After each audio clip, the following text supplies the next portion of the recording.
খাগড়াছড়ি জেলার মাটিরাঙ্গা উপজেলার তবলছড়ি ইউনিয়নে বিয়াবাসী ওয়াদুদ ফুটবল টুর্নামেন্ট ফাইনাল খেলা এবং পুরস্কার বিতরণী অনুষ্ঠান অনুষ্ঠিত হয়েছে।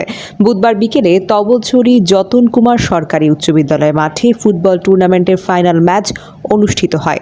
অনুষ্ঠানে তবলছড়ি ইউনিয়ন বিএনপির সভাপতি মোহাম্মদ ইব্রাহিম এর সভাপতিত্বে প্রধান অতিথি হিসেবে উপস্থিত ছিলেন জেলা বিএনপির সাধারণ সম্পাদক এম.এন. আফসার।